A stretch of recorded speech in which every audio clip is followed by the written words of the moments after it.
want to pursue not just one path, but several paths simultaneously.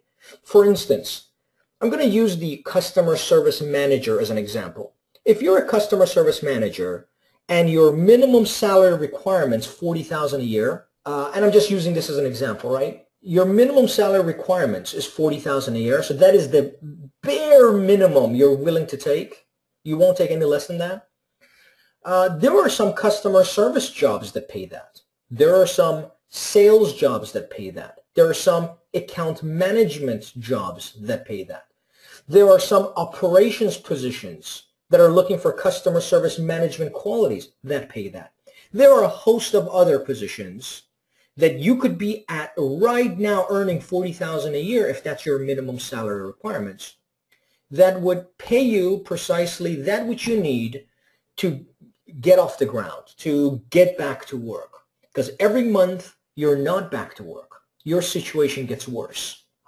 And what I mean by that is the gap that's created on your resume, the longer that gap exists on your resume, the longer you're unemployed, the more unappealing you seem to an employer. So we want to fill that gap. We want to show that we're working somewhere right now, right, before we pursue a different employer or a different employment outcome. And we want to identify what career path options do we have with these skills that exist right now. Now, you may choose, a lot of people, not a lot of people, but some people decide when they go through step 2 that the career path and the skills they have now, they need to change.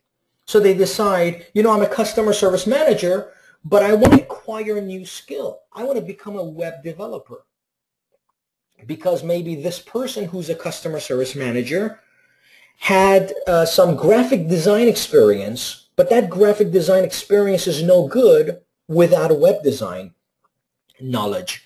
And as soon as that person acquires web design knowledge, that together with the graphic design becomes an appealing skill to have in some areas. By areas, I mean in some localities, right? So maybe in San Diego, that's an appealing skill, or maybe in San Francisco, that's an appealing skill to have for employers. But maybe in the Inland Empire, you know, or in some other localities, it's not. So those are the decisions we make when we go through a career path. This customer service manager could have an additional skill like web design and combined with a graphic design that could be pursued parallel to customer service management. So when we do career path, we find at step 2 the plan, the strategy that we're going to follow before we put our resume together, right? Before we construct a resume. All right, so today we're going to focus on number 2. Now, last week we talked a little bit about the phone interview and why that's important.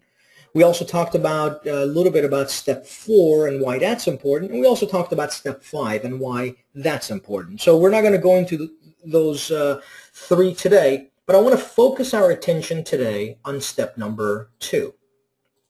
Remember, the key is communication, right? So in order for us to communicate our message clearly to employers, in an effort for them to find us, we want to make sure that our path is defined. Okay, so last week we talked about 3 traits that one has. So I'm not going to get into career path right now because I want to review the exercises for last week before we do it. Like I said earlier, there's a video I'll send you on how we define our career path, and then we're going to go over questions about that next week. But what I want to do right now is make sure we have step number 1 down. We have the exercises completed. Some of you completed your exercises and some of you have not. One of the assignments that we received, one of the assignments Guide 1 or Book 1 talks about, are these exercises that I'm going to show you right now. I'm going to open it up, and we're going to send you a link today that will have a link to these exercises. Okay?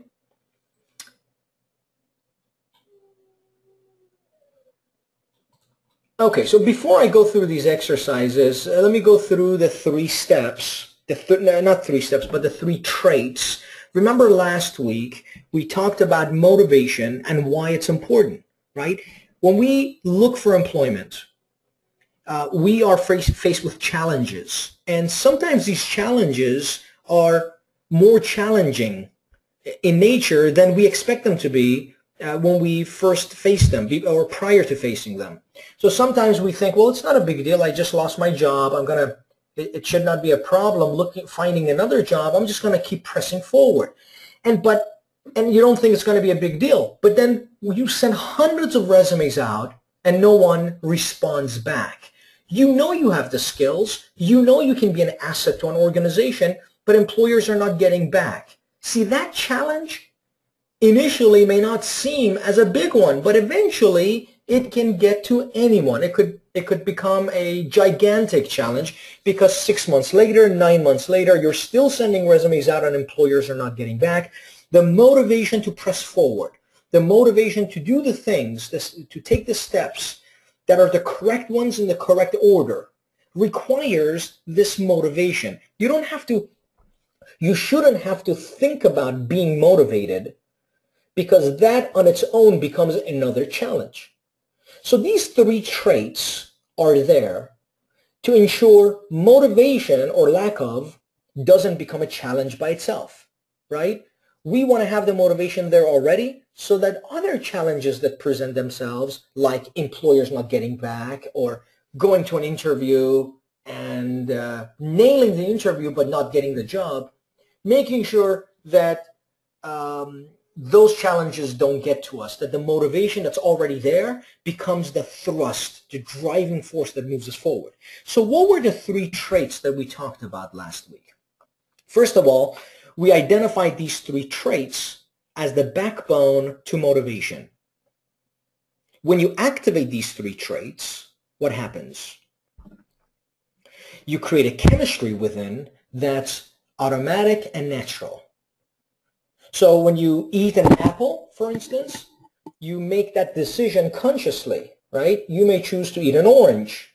So when you choose to eat an apple, you make that decision consciously. When you take a bite, that decision is consciously.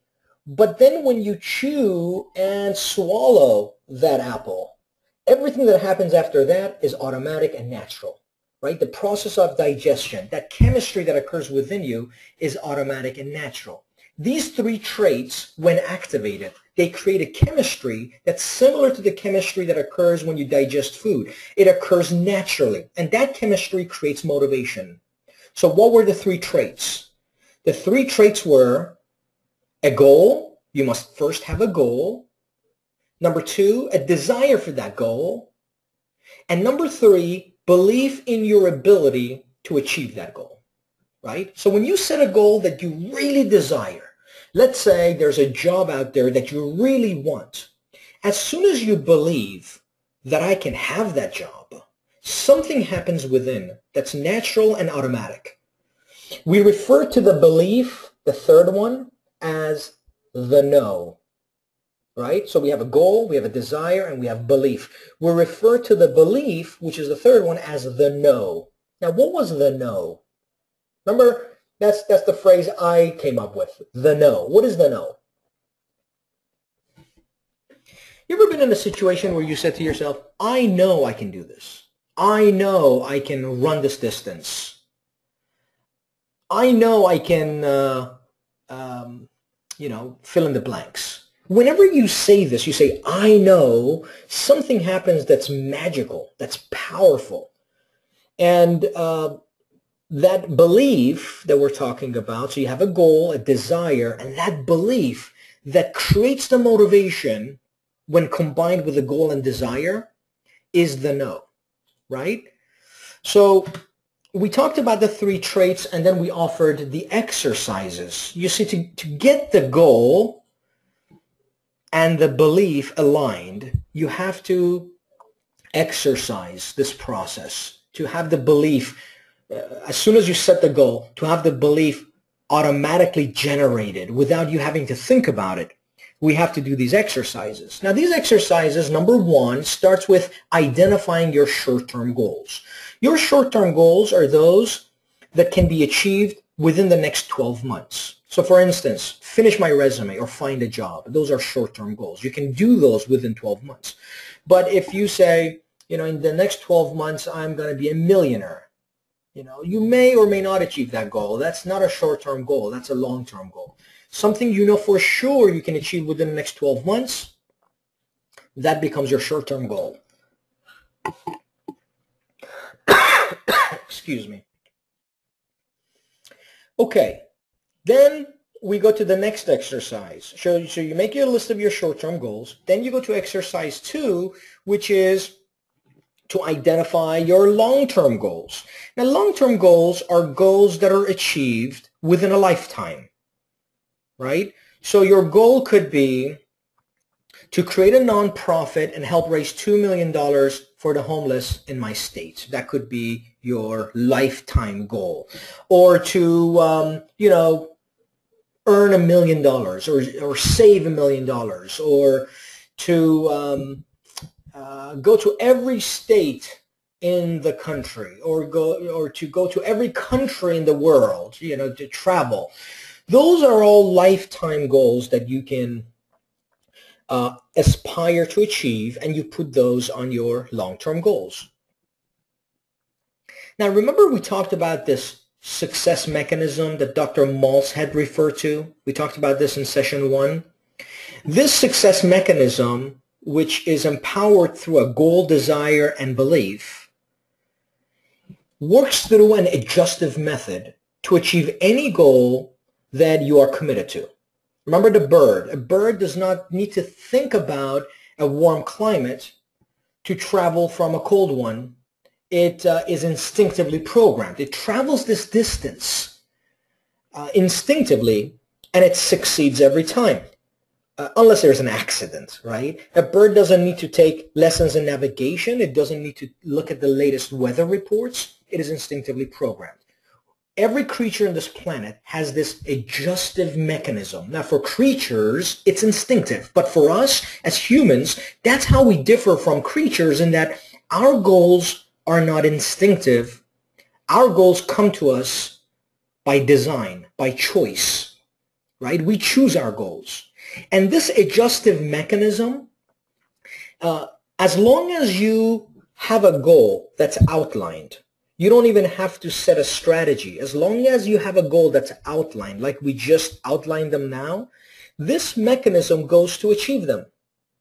It connects you with the people and places you in situations to achieve the goals that you have outlined, but they have to be outlined.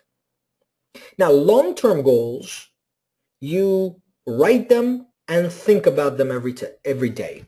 Short-term goals, you write them and strategize to achieve them.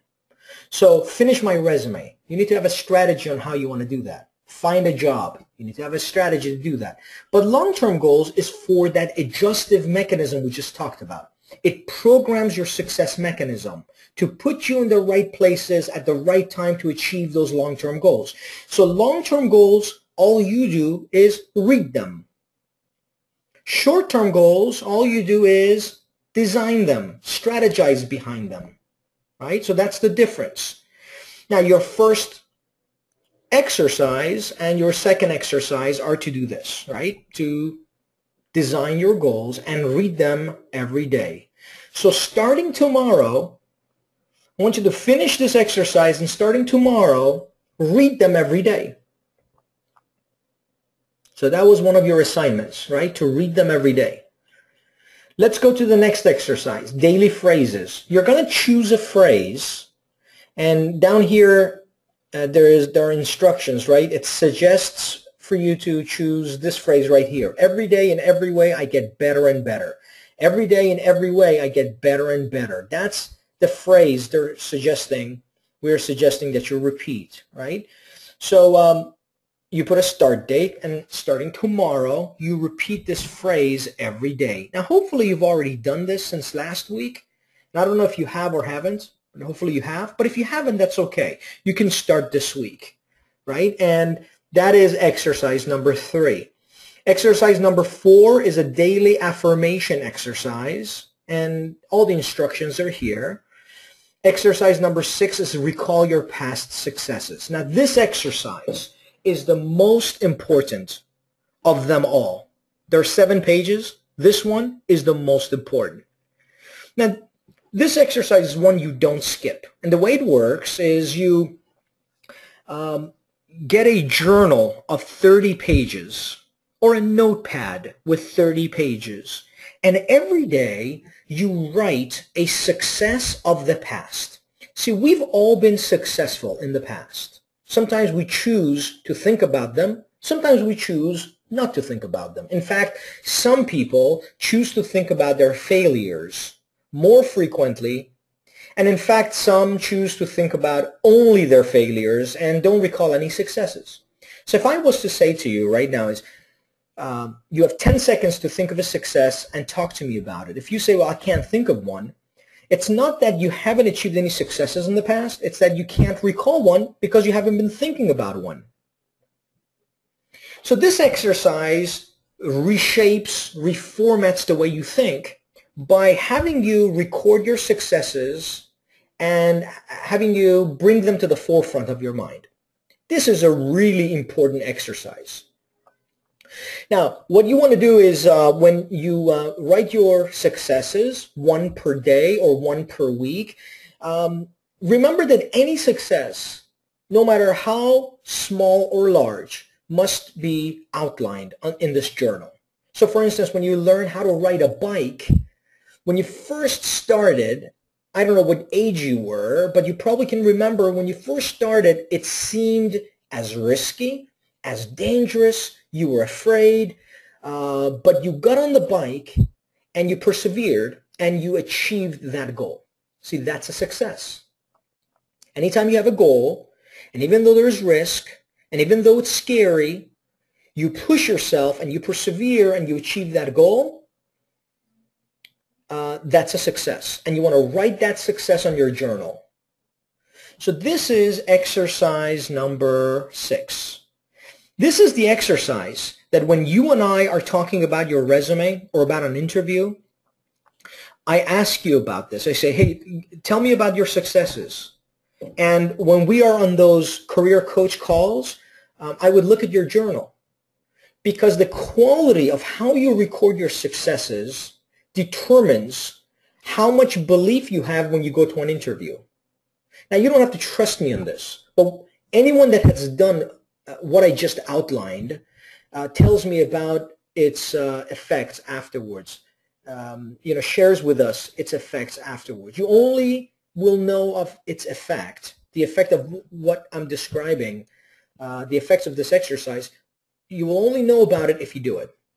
You can't even imagine what it's like. You have to do it to know the amount of belief that you acquire prior to going to an interview and how much impact that has on the hiring manager. See, when you go in with the I know belief, the I know mindset, suddenly you find yourself projecting a level of energy, a level of enthusiasm that would otherwise not be present. You would be happy and not know why. You would smile during the interview, and that energy, that enthusiasm carries over during the interview to the hiring manager. And all of that comes from this exercise. So if you have any questions about this, we can talk about it next week. Those of you that have completed this exercise, you can talk about it. We can talk about it this week. Now, this exercise here, Career Path Exercise 1, this is now going into step 2. It's going into session 2, right? So pages number 6 and 7 are completed after you watch the video. Okay.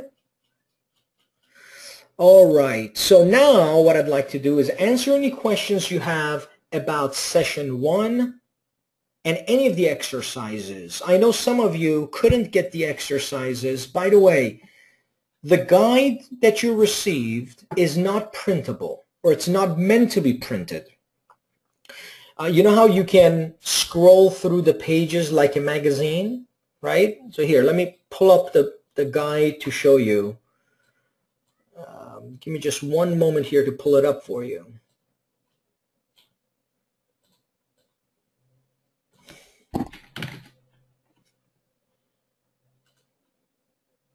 Okay, so here's guide 1. This guide right here is not meant to be printed, right? You can open it up on an electronic device and you can read it as you're going through. Okay? So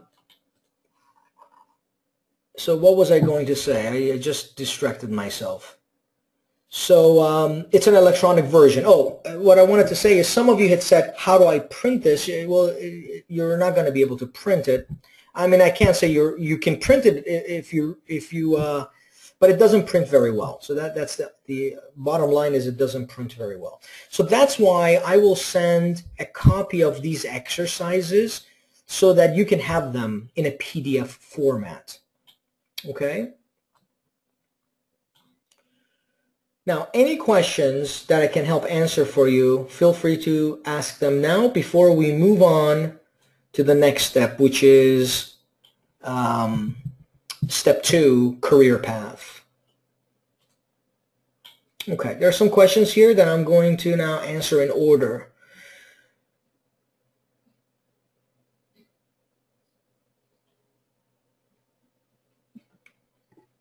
Okay, Eric says he's having difficulty hearing my voice. Is there anyone else? Oh, okay, Eric got the voice. Okay, great. AJ says, did not receive the guide. It was emailed to everyone, AJ. I'm sorry that you didn't receive them. I will email them to you again this week. Let's see.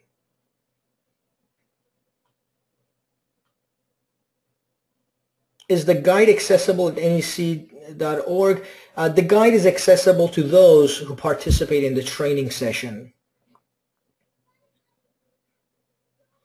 Jill says, I did not attend the first session. How do I make it up? We will email you, Jill. As long as you complete today's session, we will email you the video for last week's session so you can watch the video. Jeanette asks, were the exercises at the end of the guide? They are throughout the guide, Jeanette. So you go through the guide and you find the exercises throughout the guide. William says, was the first session recorded? And the answer is yes. We'll send them to you, William, as long as you complete the session today.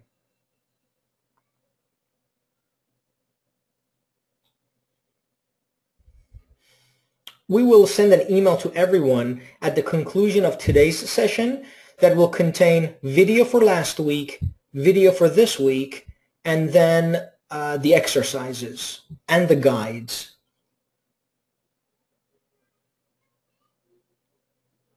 Robin says the 25 job descriptions that we looked at, were they just practice or are we going to discuss that? We are going to discuss them. It's very, very important what we did in regards to those job descriptions. As soon as I answer all the questions, we're going to get to step 2, which is career path, and we'll talk about why it's important to look at job descriptions. All right, very good.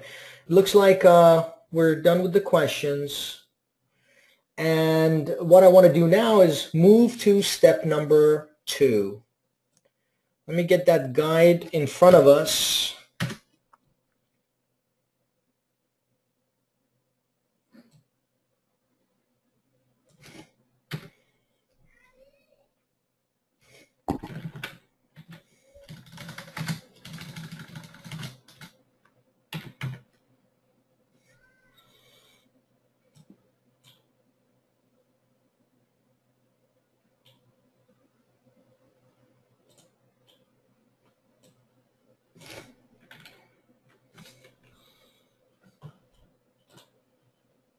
I'm still here, everyone. Give me just one moment while I pull up the guide here. I want to have the guide in front of us.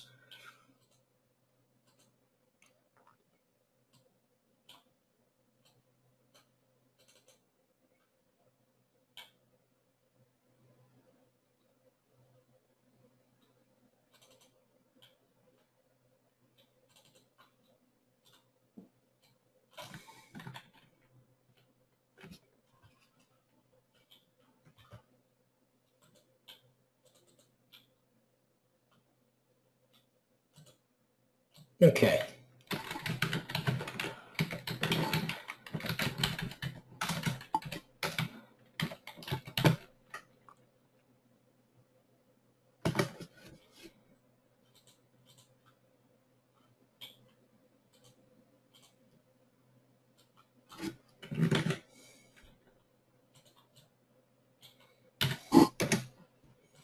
Okay, here's guide number 2. And at the conclusion of today's session, you will receive the video and this guide, right? And as you go through, it will give you instructions as to how to complete the process or the steps that one needs to complete in order to identify the right path. Now, in order for us to identify the right path, we want to do 3 things. Number 1, we want to search for our soft skills. Number 2, we want to search for our hard skills. And number 3, we want to create a master's list. Now let's first define what a soft skill is and what a hard skill is. A soft skill are skills that one possesses that complement your hard skills. So you can have people skills. You can have the ability to negotiate. You could be detailed oriented. You could have knowledge of QuickBooks or some program, some computer program.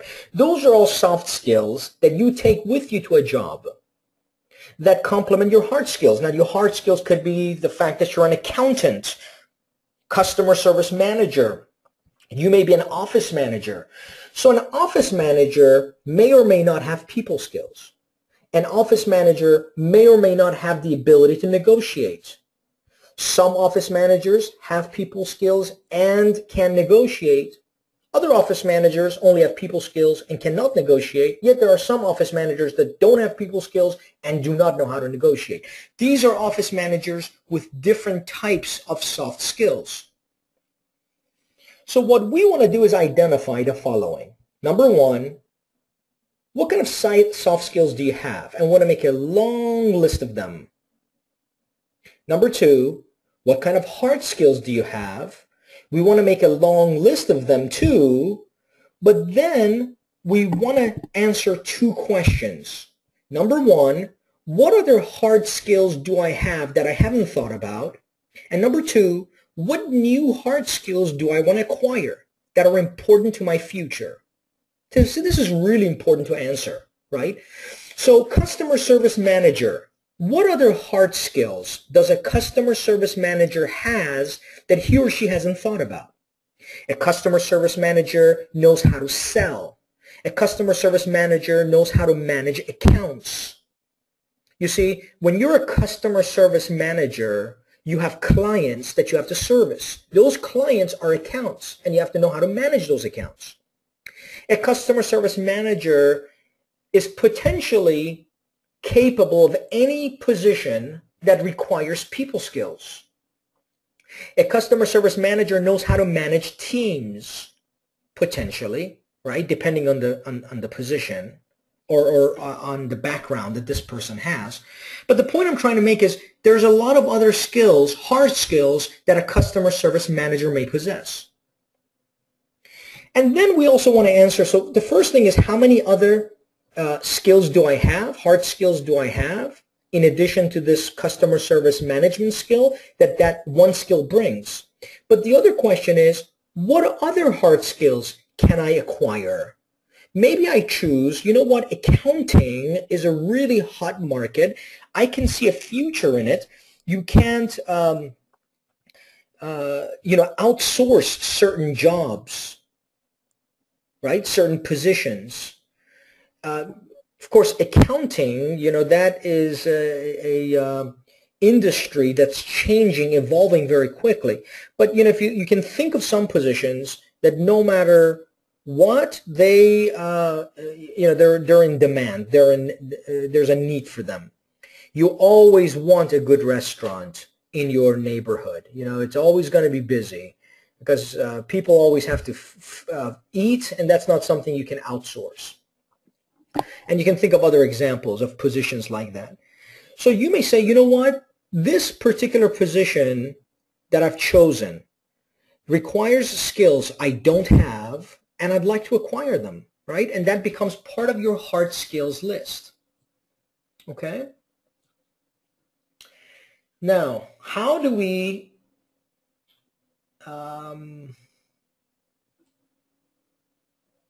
I just lost my questions box here.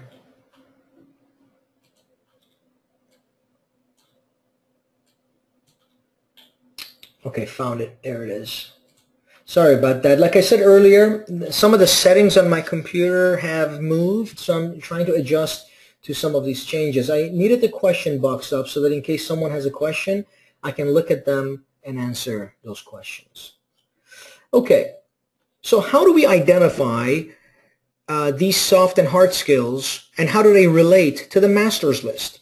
The master's list is a list of searches that we've done that helps us define in a list of priorities or by priorities our career path, right? So you may decide as you're going through this exercise, after doing a search of your soft and hard skills, you may decide that the first path I'm going to put on my master's list to pursue is customer service manager. The second path is office manager, and the third is accountant.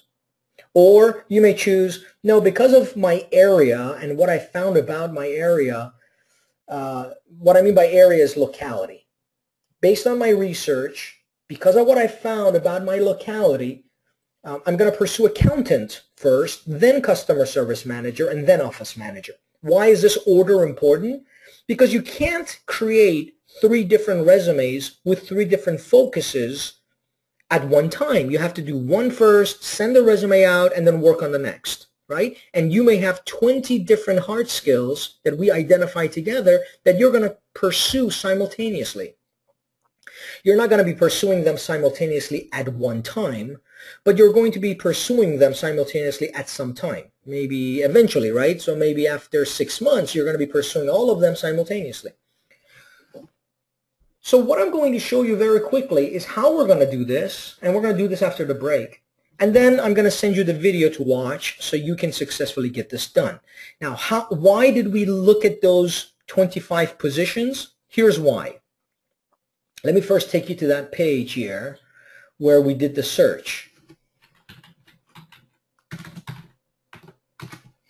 Okay, so this is the page that you went to, right? And you put what? And you want to put them in quotes. So in quotes, I'm going to put customer service manager, and I'm going to put Los Angeles.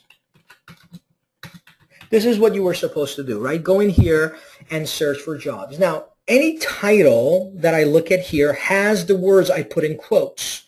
Customer service manager, and that's what I want, right? I want titles of jobs that contain the title I put up here. And then what I want to do is I want to click on each one of these titles, and I want to read the job description. Now, this is important because it gives you a feel, after you read about 25 of them, it gives you a feel for what customer service management positions are like in your area, in your locality.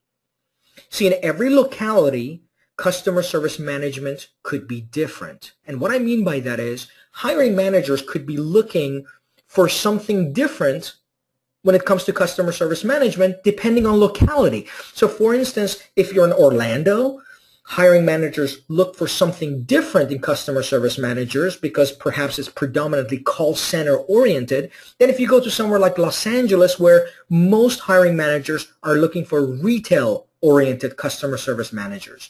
So maybe in Los Angeles, they all look for people skills, but in Orlando, they look for team management. You're not going to know this unless you read enough job descriptions to find commonalities between those job descriptions. Now, there's 2 things we look for when we read job descriptions. The first is, what do they all share in common? And we want to note or notate those commonalities. Next, we want to look to see if there are differences in job descriptions which differences are predominant, right? So let's say I look at customer service management job descriptions, and as I read them, the commonality I see among them all is that they all look for people skills. Okay, so that's the commonality. But then I look and I see some of them want computer programmers, some of them want people who can negotiate, some of them want accounting experience. So they all want these different things, but more of them are looking for accounting than anything else. So what that tells me is that customer service management in my locality as a necessary point requires people skills, the ability to build relationships, but it also, if I have accounting experience, it would also enhance my abilities with some of these jobs in my locality. This is really important when it gets to the resume. And you may not know exactly why at this point, but when we get to the resume, this has to have been already solidified. Your knowledge of the path that you've chosen and what employers look for regarding that path has had to have been already solidified. Otherwise, you'll see we'll have to go back, right? So we'll say, okay, we want to get to your resume, but let's go back and look at some job descriptions. So what I want you to do right now is go to these job descriptions. So go to this link right here. Look at this link. And when you go to this link, we can track your visits to the page, right? That's why I want you to use this link here. Go to this link, anycouncil.org/jobs.html. Go to this page, and what I want you to do is search the position with quotes and then your locality. And if you're not sure what the title is for the hard skill you want to search, then search some soft skills that you have. So put in people skills. People skills. And you will find any job or jobs in Los Angeles that contains the words people skills within the job description. All right? Did I do this right? People skills. Okay, so all of these jobs contain within them the words people skills. So you can look and say, oh, project coordinator. So do companies in my area look for people skills when it comes to project coordination? You know, I know how to manage projects. I know how to coordinate them, and I have people skills. Maybe this is something I should also be pursuing.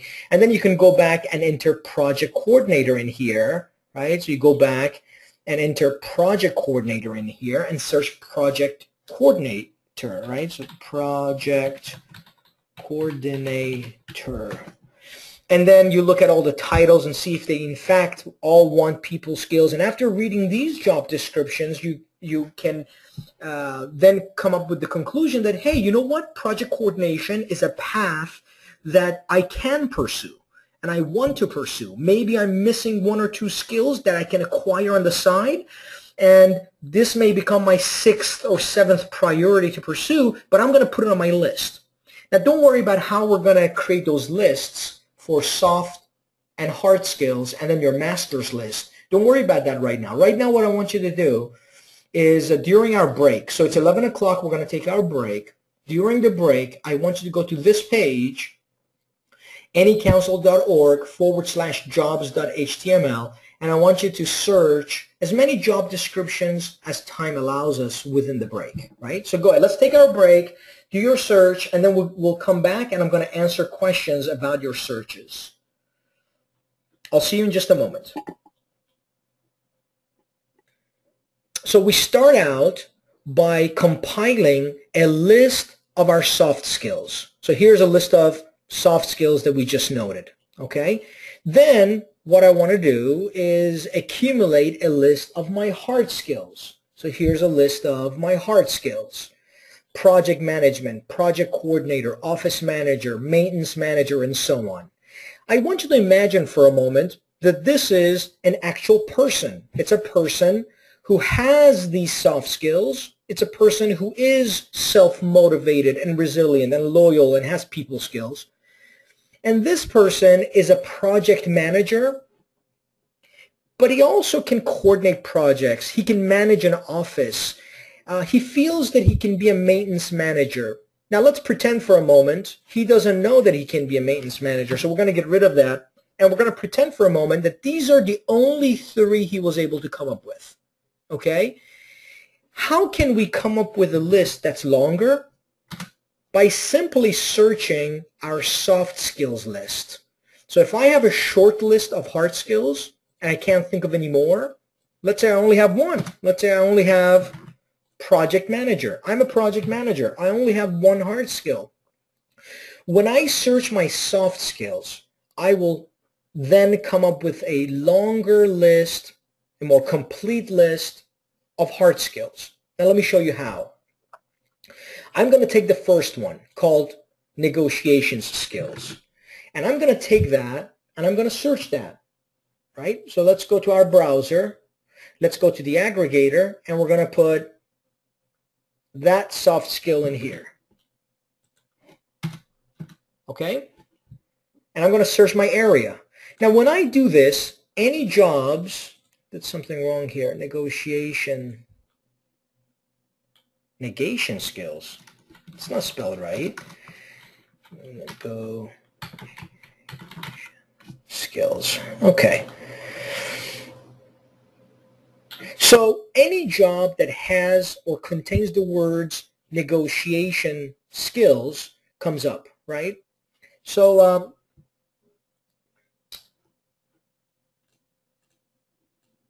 give me just one moment here.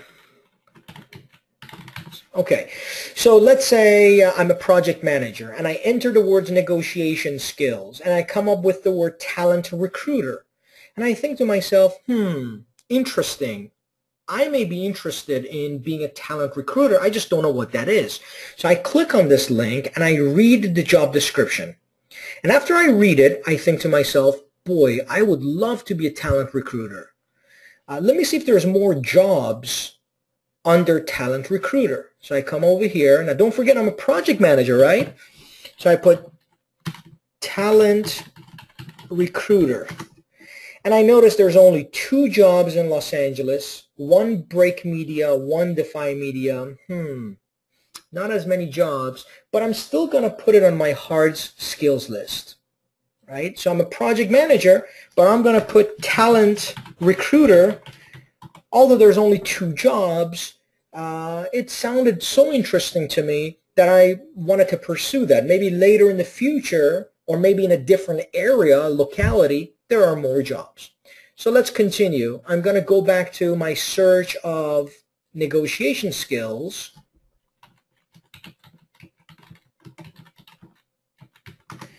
And I go down here and I see the words customer service representative. And I think, wait, customer service manager. I'm a project manager, but I know how to manage teams. I'm good with people. So I look at this job description, and after I read customer service, I think, I don't want to be a customer service representative, but I want to be a customer service manager. Yeah, I think that would, let me search that. So I go back and I search customer service manager. Now, you don't have to really do this. Okay, so I suggest that you don't go back and search every hard skill individually. What I suggest instead is that you make a note of that position and search them later. So you come here and you put customer service manager, right? So you put customer service manager here. And then you go back and continue looking at the list. So you say medical malpractice account executive, assistant, what is this? Assistant national broadcast. You read the job description, and after reading it, you determine, you know what, I'm going to put that on my list too. I'm going to put account executive on there. I'm going to put buyer on there. As a buyer, buyers do a lot of what project managers do sometimes. You know, they have commonalities. Let's see here. Partner manager, what is that? That may be a new position that's in the market. Contract manager. So what I do is I then, just by searching this one soft skill, I come up with a whole bunch of hard skills, right? Just by searching this one soft skill. Now look at how many other soft skills we have on the list. Look at these soft skills. I'm going to search every single one to beef up my hard skills list. Now, don't worry about whether you qualify or not. See, at this time, we're not worried about that. We're just accumulating a list, right? You will know whether you're qualified for them or not after you read their job descriptions. Now, once you have created a long list of hard skills list, after you've done all of this, you'll have a long list of hard skills. Then what you're going to do is search those hard skills to create your master's list. Now your master's list, again, all of this will be in the video when you watch it, right? So in case you miss anything as we're talking about it, the video will clarify them for you. Make this a little bit larger here if I can. Okay, so on my hard skills list, I'm going to put the positions that I'm searching. So I'm going to search these positions after I've accumulated them from the searching of my soft skills. So after searching my soft skills, I create a hard skills list, and then I'm going to search these hard skills in the same aggregator. And there, I'm looking for 3 pieces of information. And I, as your career coach, need these 3 pieces of information to help you. Number 1, how many jobs exist in your area for that particular position? Number 2, what is the minimum average salary for that position? And to find that out, you can go to the resource center. So go to anycouncil.org, go to the resource center right here. I don't know why my links are not working here. Let me see. There it is. Okay. So you go to the resource center here and then go to glassdoor.com. This is a really good site to identify salary ranges, right? And you can search them up here. So you put the job, you put project coordinator, and you put Los Angeles, and it tells you what company, and it used to give you a number. Why am I not getting that number now? They've changed their site, it looks like. I think that they now produce it perhaps by company.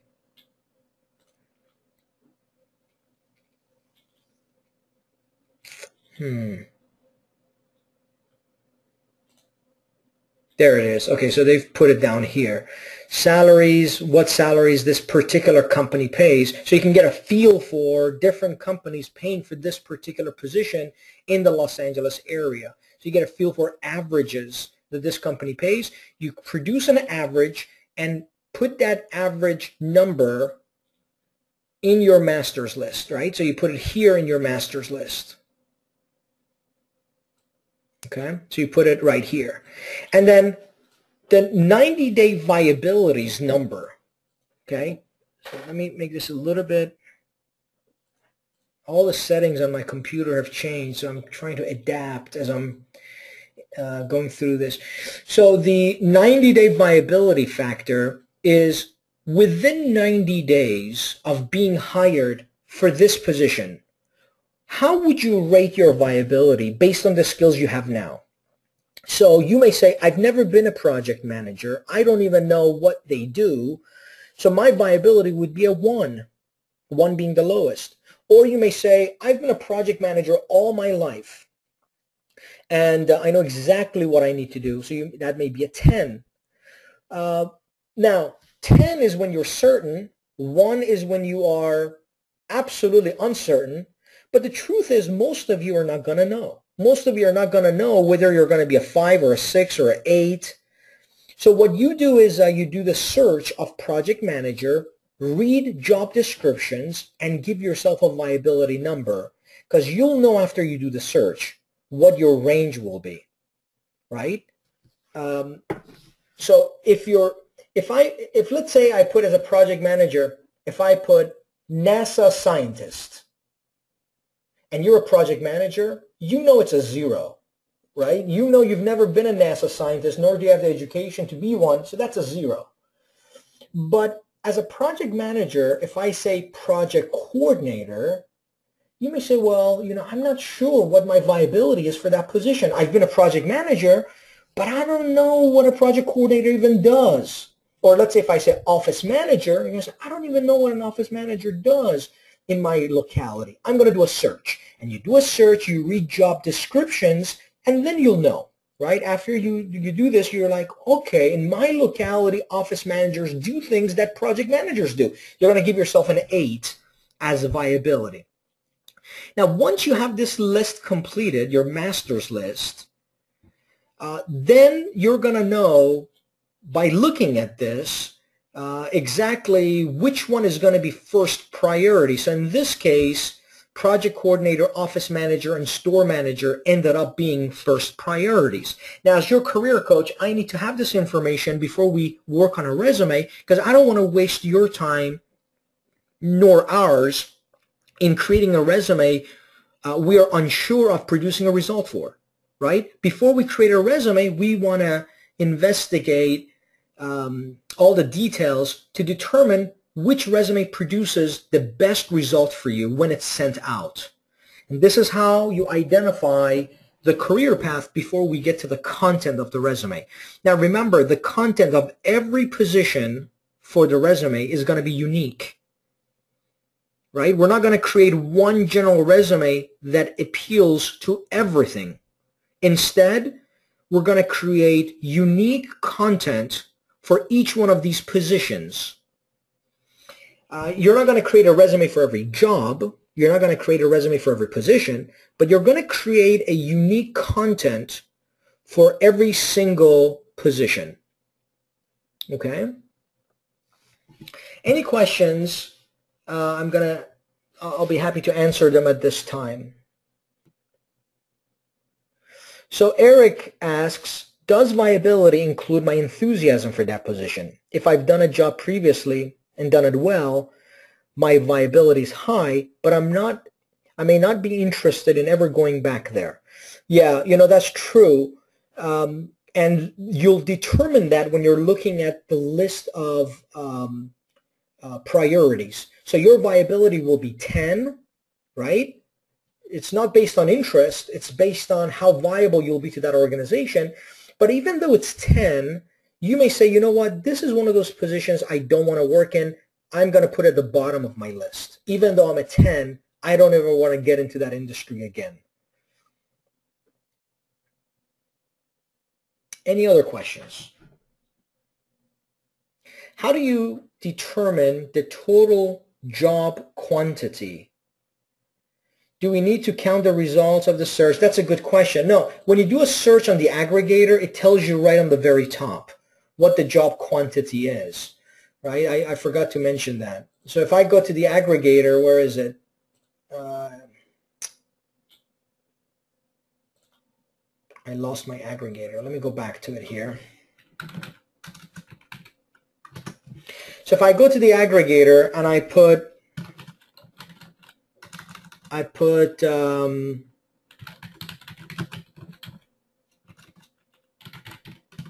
customer service in Los Angeles, it tells you right up here there are 18,000 customer service jobs in Los Angeles, right up here.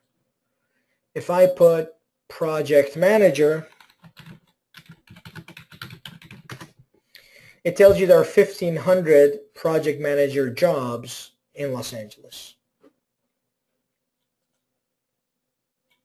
Any other questions? My hard skills list has 3 different career paths: paralegal, medical assistant, and real estate. Do I create 3 different resumes? The answer is no. And when we get to the resume, you'll see exactly how we do this.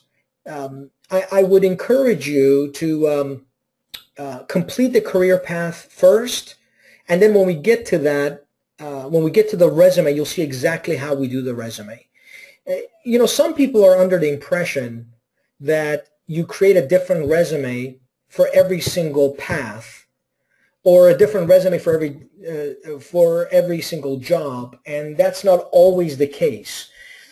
It's true that you create a different resume in most instances for every different path, but how you do that is very different in every instance, and that's why when we get to the resume session, that's session 4, this becomes more clear as to exactly how to do this. At this point, I would encourage you all not to focus on your resume. Keep sending the resume you had before if you're applying for jobs, as if you never took this class. I encourage you not to touch your resume yet, because you can make changes that then after session 4 you will have to change again, and that's not going to be a wise investment of your time, right? So let's go step by step in doing the career path, and then next week we're going to start on the resume, but towards the end of the session. Good question. Let's see, what does the 90 days have to do with anything? Well, the 90 days is how viable you'll be if that company hired you for that position. So let's say a company hires you for project manager. Within the first 90 days, how viable, how powerful, how strong as an employee will you be for that organization? From 1 to 10. So if they hire you and you don't need any more training, and you can be a great employee for them without any more training, then you're going to be a 10. But if they have to hire you and train you for that position from scratch, then your viability is going to be less than if you know everything about that position. Donald says, can you review how to calculate the 90 days viability? I didn't really understand your first description. Yeah, that's a good question, Donald. So let's say a project manager wants to determine what their viability is. They're going to search project manager in the aggregator. So here's the aggregator. They're going to search, let me go back to it. They're going to search project manager here. Now let's say I'm a customer service manager, but I'm curious about project management. I want to see if there is any viability for me. What is my viability if I was to get into project management? So I search this, and the first thing I learn is that there's 1,500 jobs, but then to find out my viability, I search each one of these job descriptions and I read them. And after I read them, I determine there's a lot of commonalities between customer service managers and project managers in Los Angeles or in San Diego. There's a lot of commonalities. They have to manage teams. They both have to manage projects. As a customer service manager, I had to frequently manage projects. So there's a lot of commonalities, and there may be some details in each job description that I can identify with. I'm like, oh yeah, I know this too. I know this other one as well. And those commonalities help increase my viability for project management. So I may determine, you know, I'm a 7 or I'm a 6 for project management. I still need to acquire some skills that I don't have, but I have a lot of the skills that they need. So I'm going to put my viability as a 6, right? That's how you determine. And it's not a science. It's just a measure that we're going to talk about to then identify a priority of career paths. We're going to identify which career paths to pursue by priority based on 3 pieces of information, based on job quantity, salary average, and viability. Now I want to talk a little bit about the salary average. How do you determine what the salary average is?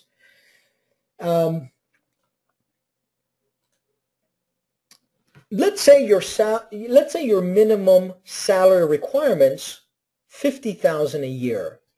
Is there anyone on this call whose minimum salary requirements 50,000 a year? Just give me your name if you are that person.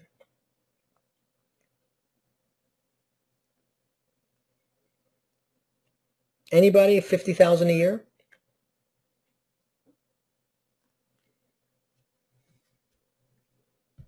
Okay. How about 60,000 a year? Okay. Thank you, Ed. Okay, we got Ed at 50,000 a year. So Ed, your minimum is 50,000 a year, right? Let's determine though, let's decide though, Ed, if you would be okay with the following. If there was a job out there that would pay you 45,000 a year, if there was a position, you went to an interview and they said, we're going to pay you 45,000 a year, but in 6 months you determined you could very well be at 50, and in a year you could be in fact at 55, and they have some benefits packages that you really like. Would you be willing to start at 45? Ed says yes.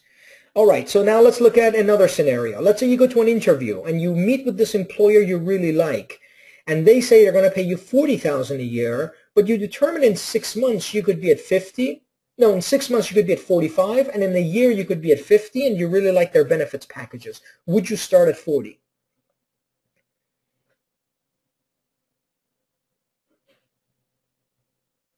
Ed says yes. Okay, so now we know that your range could go down to 40 for the right employer. Let's do the test again. Let's say you go to an interview. You really like the employer. They say, we're going to hire you. We can only start you at 35, but eventually you can go to 40. In a year, you could be at 55. Would you start at 35?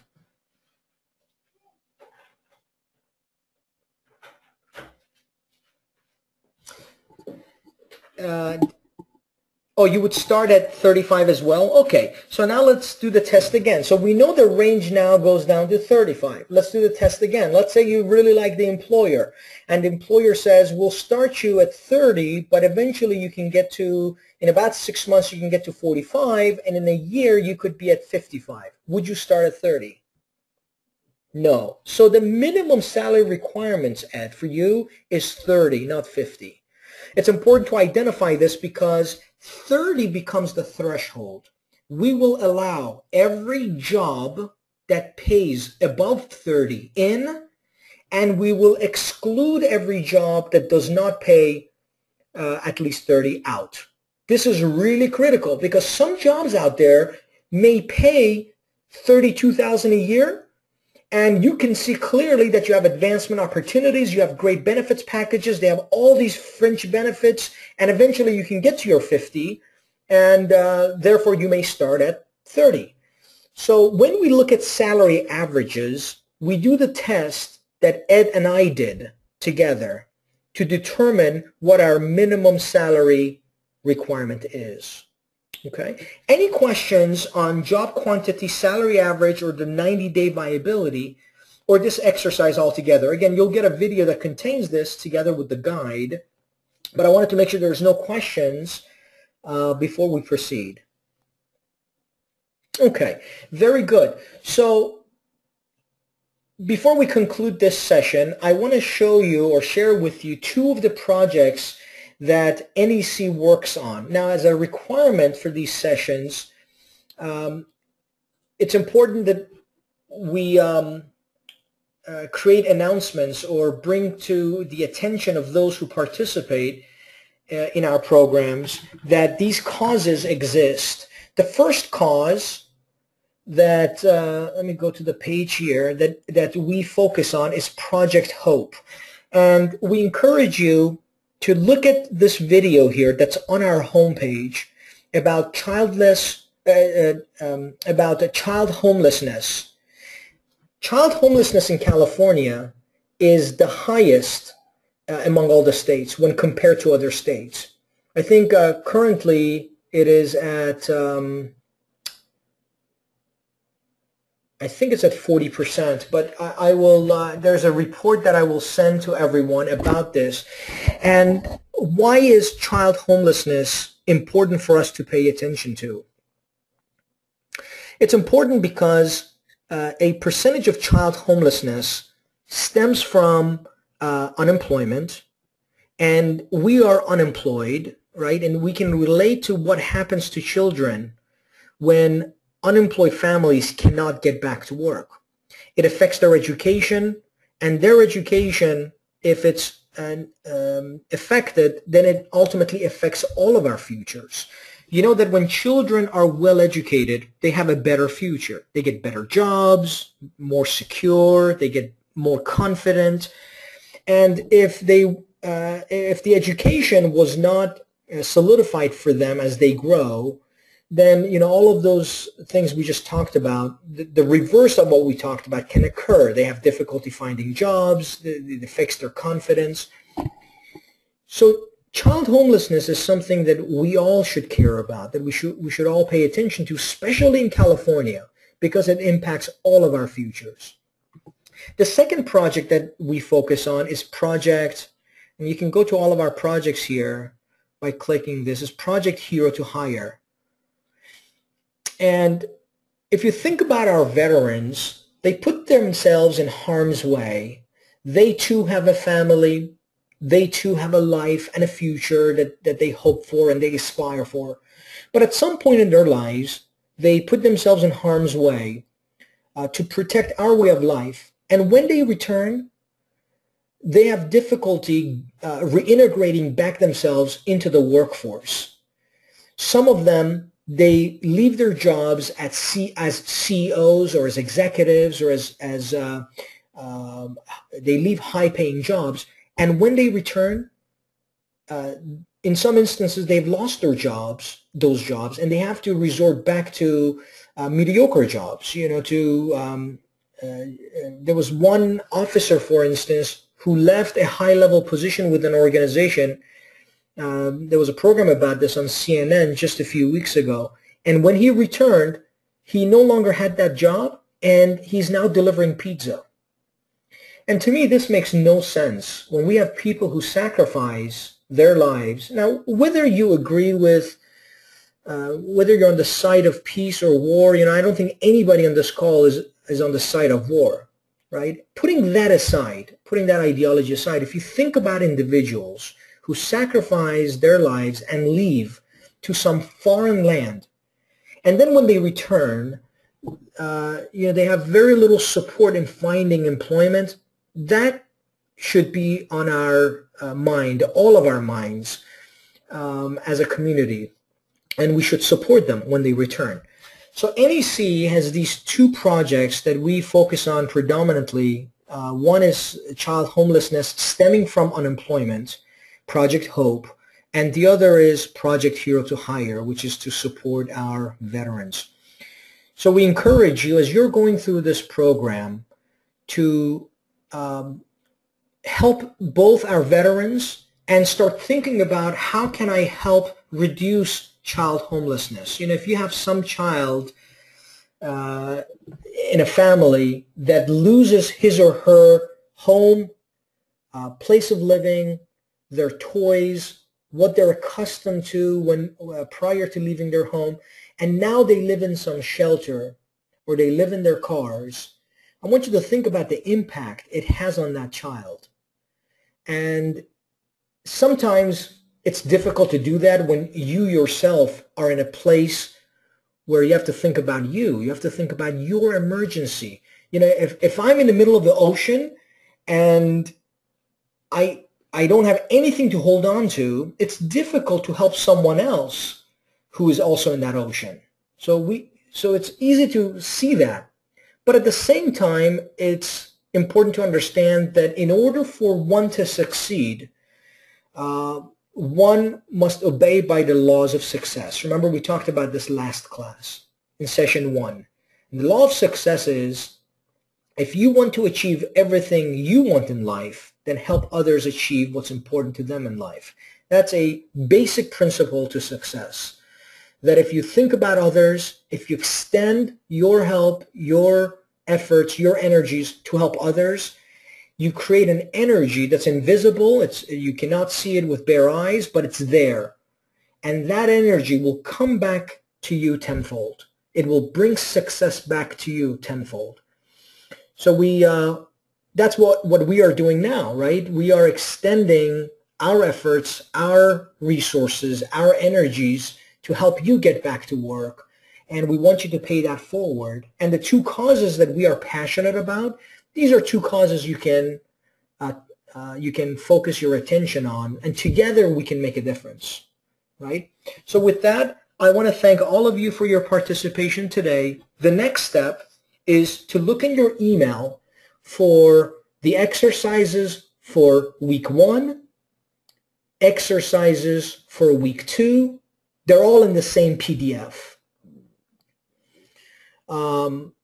Actually, I may separate them. You know, I just thought about this now. It may be easier for us to separate them for you. So I'll separate them. So we have exercises for week 1, exercises for week 2, videos for week 1, videos for week 2, and then the guides for week 1 and 2.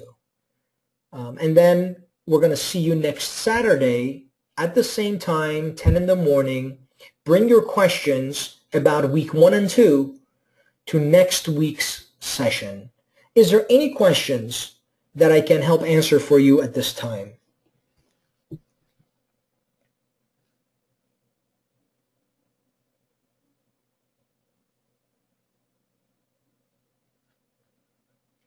There's a good question here that I want to share with everyone. So the question is, I want to clarify, I would take low salaries if these companies offered great benefits and it was an opportunity for a salary increase, but I don't want to sell myself short. So that's a really good question. You never want to sell yourself short, but you want to keep the door open for jobs that you may potentially accept, positions you may accept, right? So you don't want to eliminate those jobs from hitting your inbox, because when we create a resume, we open up the spectrum to jobs we will allow and then close it to jobs we don't allow.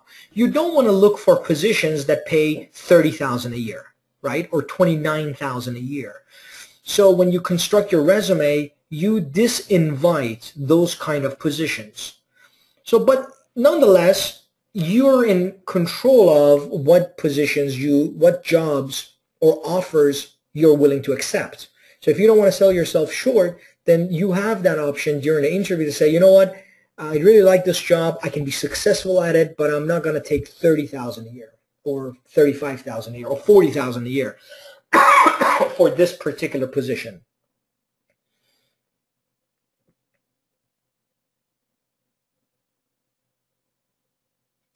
Robin asks, is there a new video of week 1 or is it the recap of last week's session? The video for week 1 is everything that we covered last week. So we recorded last week's session and we send you that recording. So it's the same session from last week. Jill asks, could you please email week 1 and 2 and repeat the homework assignments?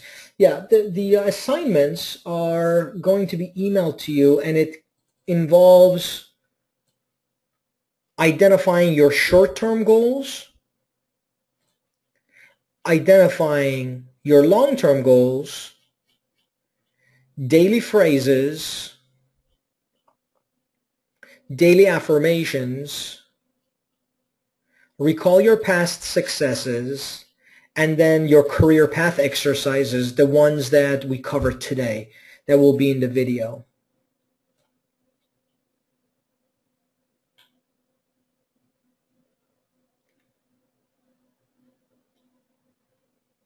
Yeah, anyone that's on this call will receive videos for session 1 and 2. So as long as you completed the session today, you will receive videos for week 1 and 2 and guides for week 1 and 2. Of course, you can always email me as well, right? My email is right underneath. It's right underneath the emails that you receive.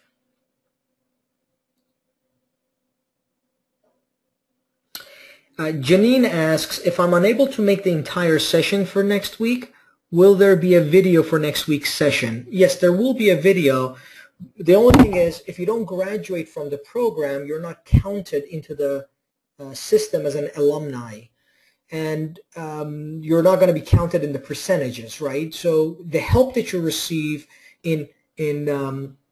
after the graduation is very different when you're an alumni than when you're not. When you're not an alumni, let's say you're applying but you're not getting a callback, you're going to be referred back to the classes.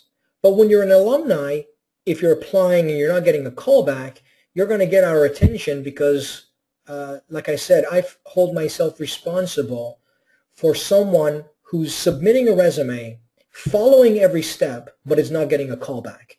Right? So if you're an alumni, you'll get attention from our career coach.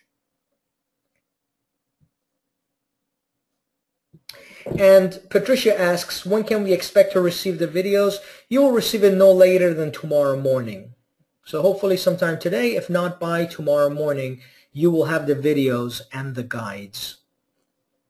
Now, don't forget that step 2 requires that we search our soft skills and hard skills in the aggregator. And if you have any questions about that, please save your questions for next week's session, and we'll cover them next week about those exercises. Thank you very much, everyone. Congratulations. You have completed session 2, and we look forward to seeing you next week at session 3. Take care, everyone. Good luck with the exercises. Bye-bye.